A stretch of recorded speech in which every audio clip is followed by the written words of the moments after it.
Hi! Welcome again to my channel, Dainy Shares. Before tayo magsimula, gusto ko muna kayong batiin ng Happy Valentine's Day. Sana lahat kayo ay masaya ngayong araw ng mga puso. Regarding sa Valentine's Day yung update natin, so ang naging previous topic ko sa channel ko is about kay Andy and Fillmore issue. So, sobrang naging mainit na topic yon. But, yun nga, kung napanood nyo rin yung last part, I have mentioned na okay sila, nagka-reconcile yung mag-couple, which is, masaya rin tayo para sa kanila, syempre. At nagkaayos sila eventually.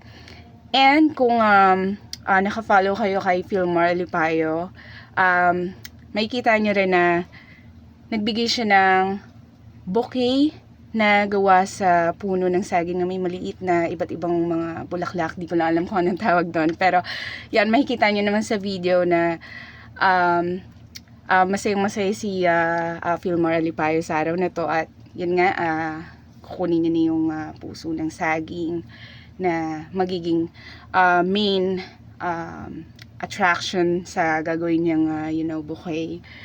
Ayan, so yan, ang laki-laki ng ngiti niya. Syempre, understandable. Syempre, sino ba namang hindi magiging masaya na okay na sila.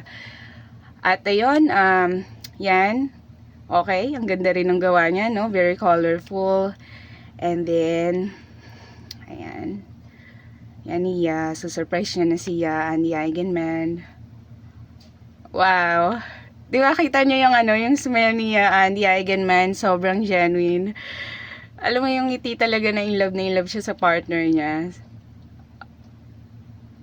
Sobrang nakakatuwa naman to mag-couple na to.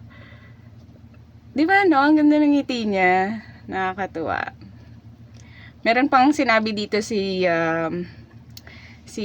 Fillmore na di bali na raw na puso ng saging basta kinasing-kasing. Hindi ko alam yung translation ng sa Tagalog. Kung alam nyo, just comment down below. Ang cute din ng mga bagets nila. So guys, yun lang naman yung gusto kong i-share sa inyo today. So,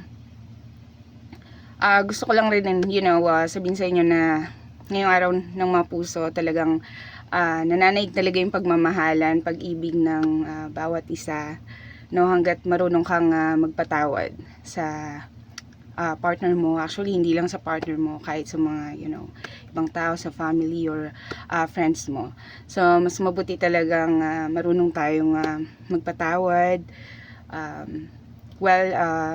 the end of the day, family pa rin naman sila. And etong naging issue nila, nawa magtuloy-tuloy na yung pagiging maayos nila sa pamilya nila, nawa hindi na sila magkaroon ng iba pang problema at tumanda silang magkasama. Yun lang naman guys. Thank you again for watching, for listening, nasan man kayo. Sana sa inyong naisi-celebrate itong Valentine's Day. At next time, share ulit ako sa inyo na updates. Just stay tuned, okay?